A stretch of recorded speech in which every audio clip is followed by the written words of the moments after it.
지난해 부산의 한 게스트하우스.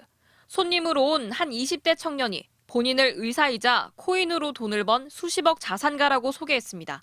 그러곤 게스트하우스 사장에게 크루즈 선박 사업 투자 명목 등으로 3억 2천만 원을 받았습니다.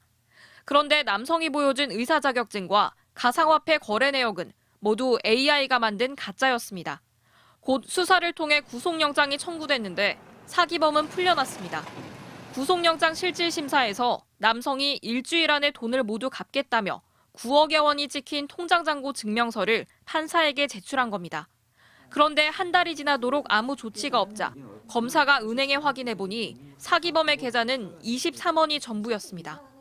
거래 내역이나 여러 가지 어떤 금융 관련된 중요한 서류들까지 다 AI를 이용해서 위조했다는 사실이 추가적으로 확인된. 사기범은 그냥 생성형 AI인 챗GPT에 숫자를 바꿔달라는 간단한 명령만으로 위조 서류를 만들었습니다. 가짜 서류로 구속영장 실질심사를 무력화한 건데 문제는 법원이 그동안 피의자들이 내는 서류의 진본 여부를 아예 확인해보지 않았다는 겁니다. 사실상 사법 시스템에 큰 구멍이 있었던 거나 다름없는 상황. 현재는 법원에서 위조된 문서를 걸러낼 시스템이 부재합니다. 설마 판사에게까지 위조된 서류를 제출하겠냐는 선의에 기초하기보다는 제도적 보완이 필요해 보입니다. 사기범은 사문서 위조 및 위조 사문서 행사, 위계 공무집행 방해 혐의가 추가돼 구속됐지만 위조 서류로 사기범을 풀어준 법원은 아무 입장을 밝히지 않고 있습니다. MBC 뉴스 김윤아입니다. 부당 해고를 당한 아내를 위해 울산지방노동위원회에 구제 신청을 낸 전상우 씨. 전 씨는 회사 측 노무법인의 공인노무사가 제출한 답변서에서 이상한 점을 발견했습니다. 노무사가 인용한 전체 법원 판례 10건의 원문을 하나도 찾을 수 없었기 때문입니다. 취재진도 사건 번호를 검색해봤지만 존재하지 않는다는 답변을 받았습니다. 없는 사건인데 혹시 그 챗GPT나 뭐 이런 거 활용해서 혹시 신청하신 건가요?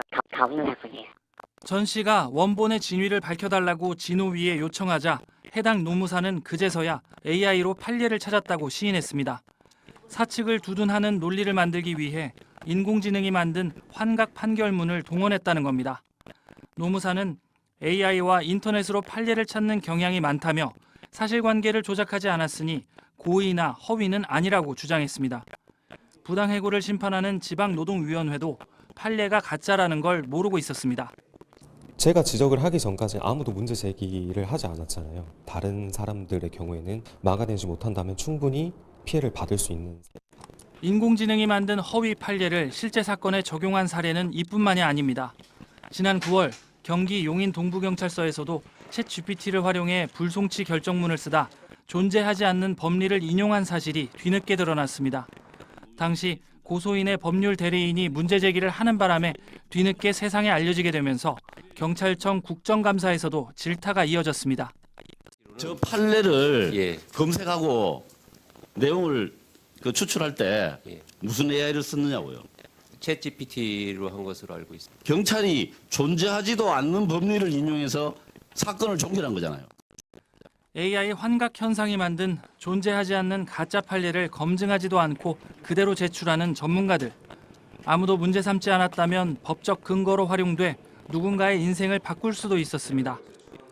아내의 부당해고를 인정받은 전 씨는 허위 판례를 인용한 노무사에 노무사법 위반 여부를 조사해달라며 고용노동부에 민원을 제기했습니다. MBC 뉴스 이용주입니다. 한 지방자치단체의 체육회 팀장 명의로 검사에게 제출된 탄원서, 붉은색 지장까지 찍혔습니다.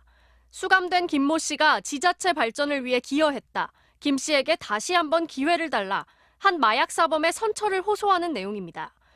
누구도 선뜻 나서지 않았던 당내 불미스러운 일조차 정의라는 명목으로 홀로 싸웠다. 마약 범행과 전혀 상관없는 내용인데다 마치 외국어를 번역한 듯한 어색한 문장도 섞여 있습니다. 그런데 탄원서를 냈다는 체육회 팀장은 김 씨를 모르고 탄원서도 쓴 적이 없었습니다. 수사 결과 대화형 인공지능 서비스 챗GPT로 만든 가짜 탄원서였습니다. 필로폰 투약 혐의로 수감된 김 씨는 지인에게 탄원서를 만들어달라 부탁했고 이 지인은 챗GPT에 시청 체육회 명함의 인적 사항과 체육회, 공익활동 등 단어를 넣어 탄원서를 만들어달라고 요청해 가짜 탄원서를 만들어낸 겁니다. 번역기를 돌렸나? 추상적으로 좀 알지 못하는 사람이 썼다라는 느낌을 좀 많이 받았었습니다. 공익 활동을 많이 했다든지 그런 키워드 위주로 해서 좀 써달라는 부탁.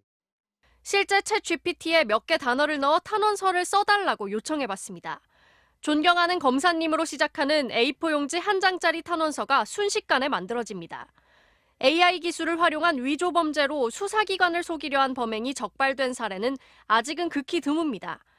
필로폰 투약 혐의로 1심에서 징역형이 선고된 김 씨는 가짜 탄원서를 위조해 제출한 혐의로 추가로 재판을 받게 됐습니다. MBC 뉴스 김지인입니다.